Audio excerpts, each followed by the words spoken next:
세상은 끊임없이 변합니다. 시대의 흐름이 바뀌고 과학과 기술은 발전하고 사람들의 가치관도 변합니다. 불과 10년 전에 당연하게 여겨졌던 그 어떤 것들이 오늘날에는 아주 낡고 비합리적인 것으로 여겨지는 것들이 있습니다. 이런 변화 속에 사람들은 묻곤 합니다. 무엇을 붙잡고 살아야 할까? 이 변화가 막심한 이 시대에 나는 무엇을 바라보며 무엇을 붙들고 살아가야 하는 걸까? 그것을 붙든다 한들 또다시 변화하지 않을까라는 불안감이 우리 안에 내재됩니다. 그렇다면 변하지 않는 것이 과연 있을까라고 하는 생각까지 연결됩니다. 바울이 갈라디아 교회에 편지를 쓸 때도 상황이 비슷했습니다. 복음을 받아들인 성도들 사이에 다른 복음을 전하는 자들이 생겨났습니다. 이들은 예수를 믿는 것만으로는 부족하다. 바울이 전했던 복음이죠. 예수를 믿음으로만 구원을 얻는다라고 했는데 그 바울의 말은 옳지 않다. 그 믿음으로만 얻는 것은 부족하니 율법을 지켜야 하고 무엇을 더하는 이런 복음이 무언가를 더하는 잘못된 모습을 주장했습니다. 겉으로는 경건해 보이고 문제가 없어 보이는 말일 수 있지만 사실상 예수님이 보이시고 증거한 그 복음의 본질을 심각하게 훼손하는 심각한 문제였습니다. 이에 대해 바울은 서두부터 단호하게 복음의 출처와 본질 또 그 목적을 밝히면서 성도들의 시선을 다시 복음 중심의 하나님께로 향하도록 이끌고 있습니다. 오늘 본문의 복음에 대한 이 바울의 외침을 통해서 신자라면 이미 누리고 있고 나타내야 할 이 복음이 과연 무엇인지를 함께 생각하며 은혜를 나누고자 합니다. 먼저 복음은 하나님께서 베푸신 변함없는 절대 진리입니다. 이것은 복음의 출처와 권위를 나타내는 말씀입니다.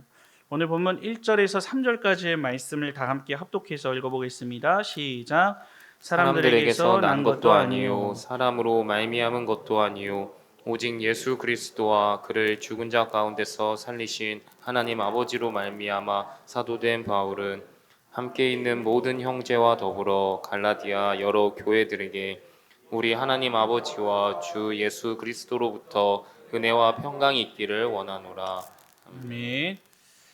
이 갈라디아서는 다른 바울의 서신들과는 조금 다른 특징이 있습니다. 보통 바울은 편지를 시작할 때 이 수신자를 향한 감사의 인사나 또 하나님을 향한 찬양으로 시작됨이 일반적입니다. 그러나 갈라디아서에는 여러분들이 지금 보고 계시듯이 감사 인사에 대한 내용이 전혀 나타나지 않습니다. 이 대신 자신의 사도직이 어디서부터 왔는지를 단호하게 밝히며 이 편지를 시작합니다.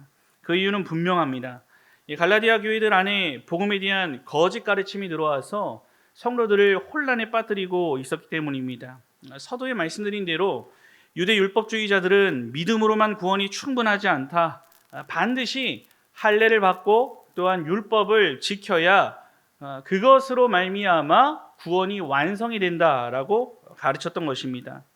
겉으로는 경건해 보일 수 있지만 본질적으로 순수한 복음에 다른 조건을 덧붙여서 그 복음의 순수성을 훼손하는 심각한 일이었습니다.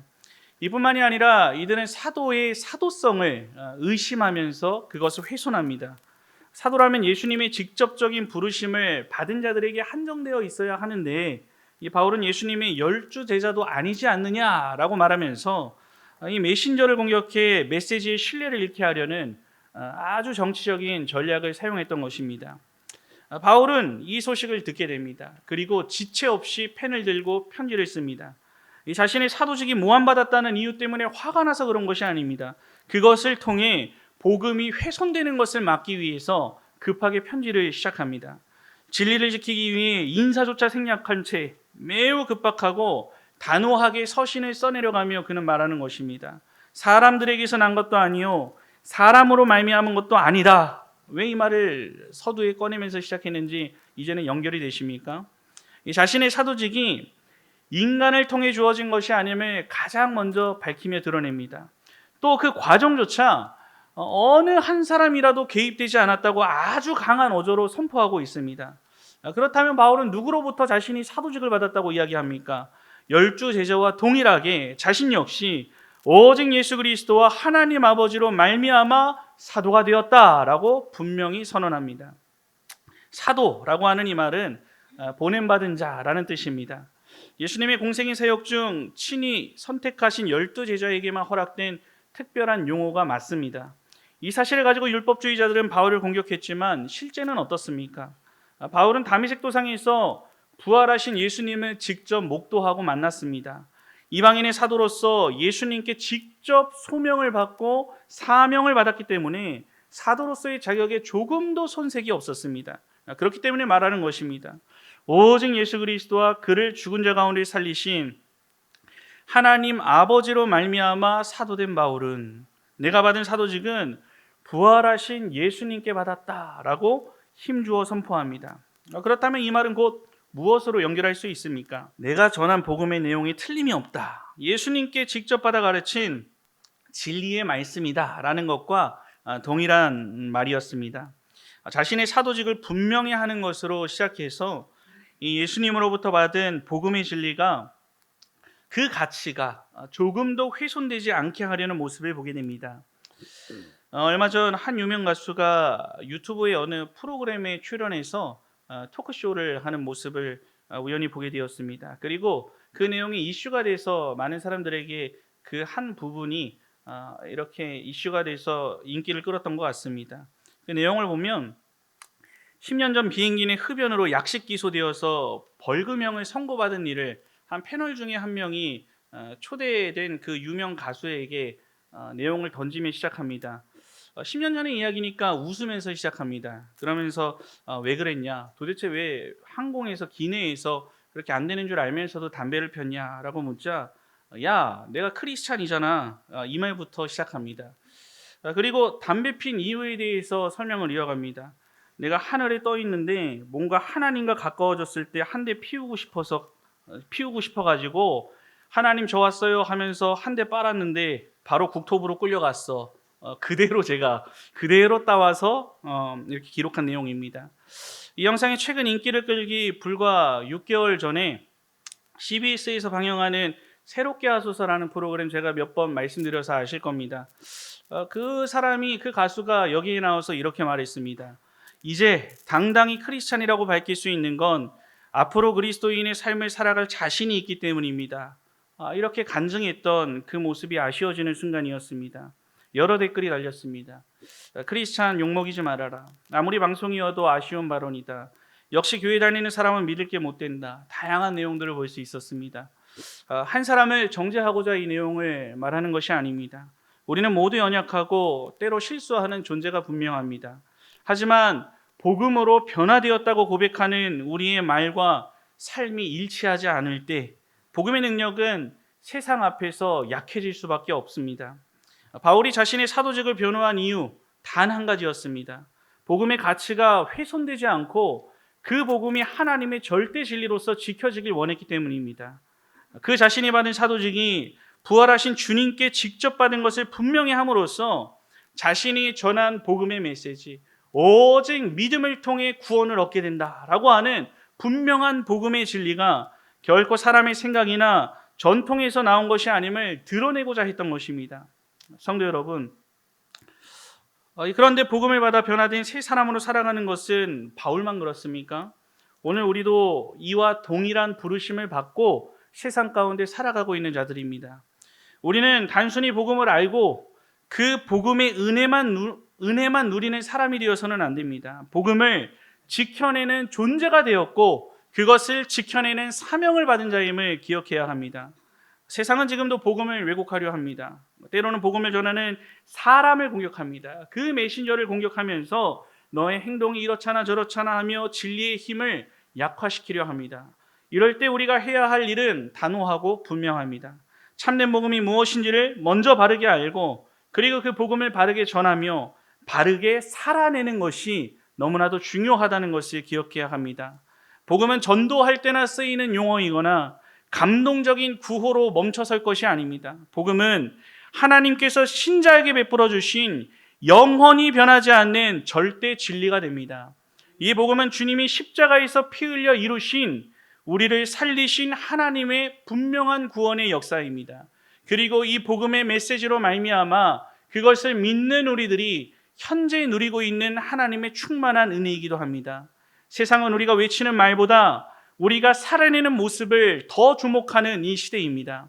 만약 우리의 삶이 복음과 일치하지 않는다면 이 복음의 진리는 왜곡되고 그 가치는 여지없이 세상 가운데 훼손될 수밖에 없음을 기억해야 합니다.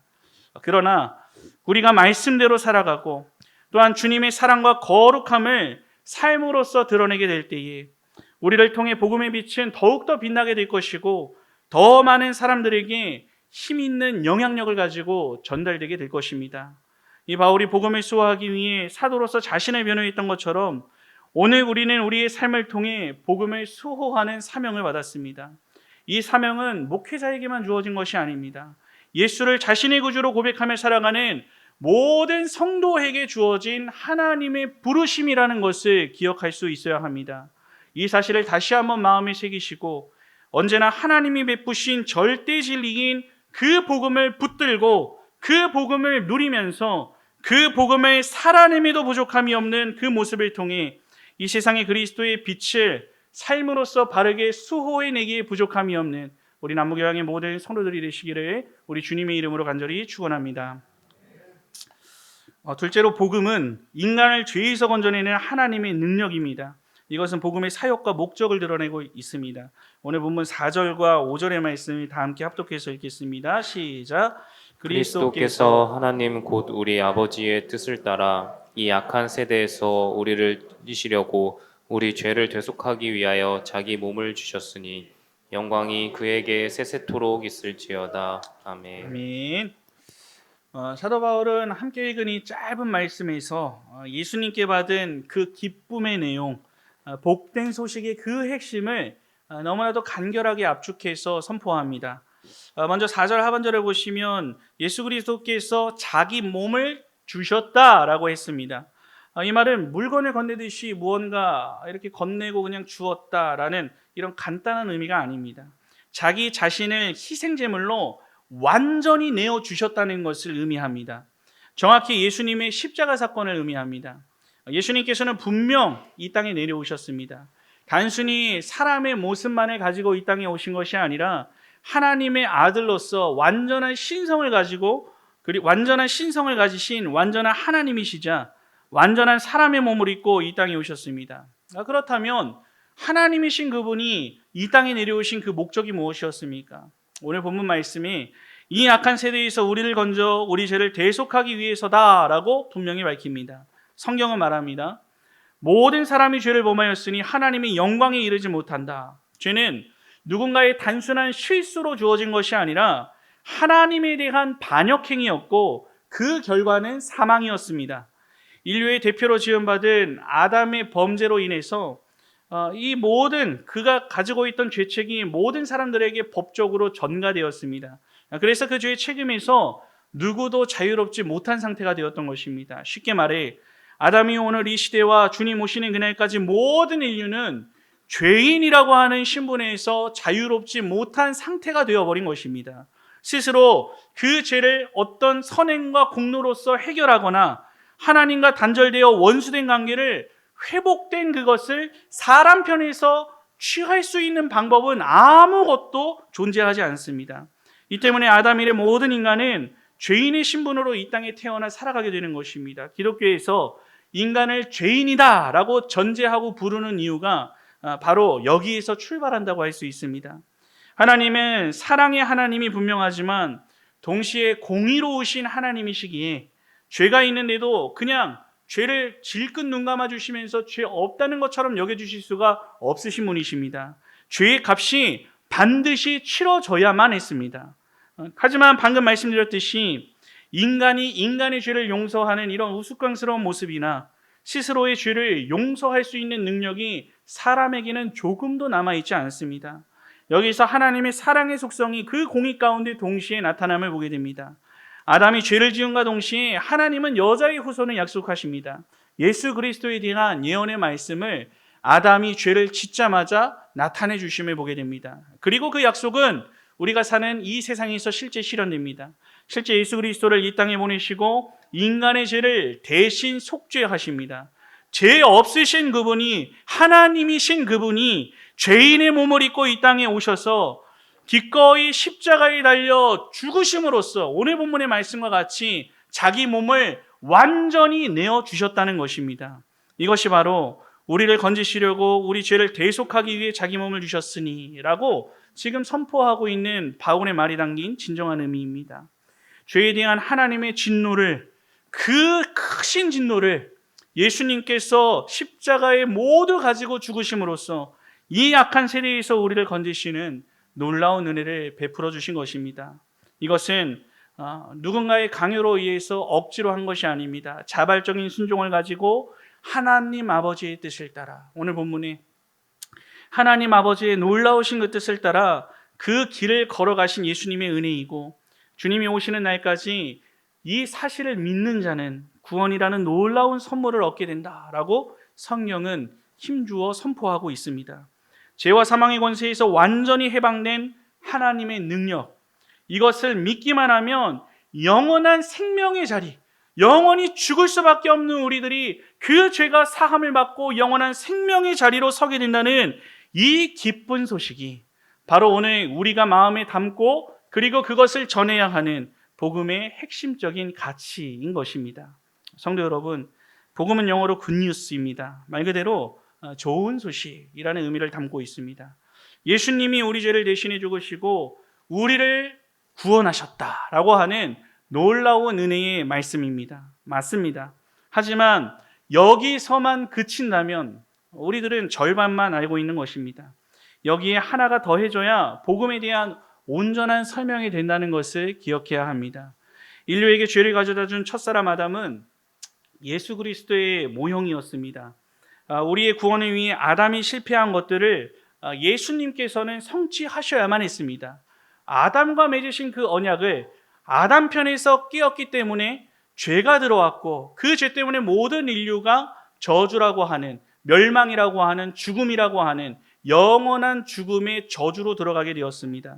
그렇다면 둘째 아담으로 이 땅에 오신 인류의 대표가 되시는 그 예수 그리스도께서는 아담이 성취하지 못한 하나님의 공의와 만족을 모두 다 이루어야 했다는 것입니다. 그렇다면 이 주님은 아담에게 요구되었던 긍정적이고 부정적인 두 가지 요구 모두를 충족하셔야만 했습니다.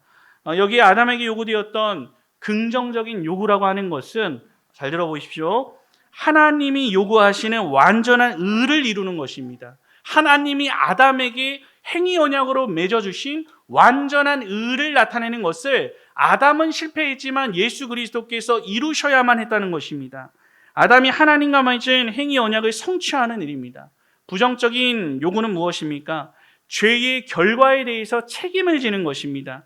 예수님이 죄인을 대신해서 죽는 것입니다. 아담이 죄를 지었지만 그 아담은 인류의 대표로서 온 것이고, 그리고 그 지은 죄가 죄의 전가로 인하여서 모든 인류에게 미쳤듯이 둘째 아담으로 인류를 대표해서 오신 그 예수 그리스도께서 아담이 지은 죄에 공의로우신 하나님의 그 공의와 진노를 누그러뜨리기 위한 완전한 죄에 대한 결과에 책임을 지는 그 내용이 예수 그리스도 안에 나타나야 한다는 것입니다. 그렇다면 예수님께서는 이 두 가지 중요한 복음적 요소 중에 한 가지만 행하셨습니까?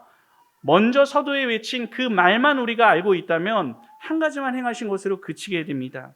하지만 예수님께서는 우리 모두가 다 알고 있듯이 이 모든 복음적인 내용을 온전하게 성취해 주셨습니다.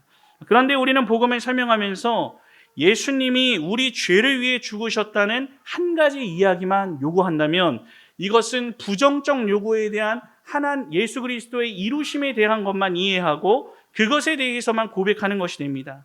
만약 예수님이 한 가지만 행하셨다면 남겨진 하나의 의, 그 궁극적인 요구는 누가 책임져야 합니까? 하나님의 의를 인간이 책임져야 한다고 생각한다면 어떻게 되겠습니까? 우리가 이뤄야 하는 남겨진 일이라고 생각한다면 우리는 또다시 아담의 자리로 반복하게 되는 죄의 자리로 돌아가게 될 수밖에 없습니다. 그렇기 때문에 예수님께서 이 일을 성취해 주셨다는 것입니다. 예수님께서는 하나님의 기준, 그 하나님의 준엄한 기준에 충족하는 완전한 율법의 의를 이 땅에 오셔서 사람의 몸을 입고 완전하게 둘째 아담으로서 완성하고 행하시고 그것들을 이뤄주신 분이라는 것입니다. 이 두 가지가 모두 다 성취될 때 복음의 완성이 이루어지는 것입니다. 예수께서 주님께서 율법의 요구대로 죽으셨을 뿐만 아니라 율법의 요구에 순종하심으로 하나님의 의를 이루셨다. 이 두 가지가 복음에 있어서의 매우 중요한 핵심적인 메시지입니다. 이렇게 주님의 대속의 죽으심과 하나님의 의를 이루기 위한 순종이 합해져서 우리의 구원을 온전히 이룰 수 있게 되는 것입니다.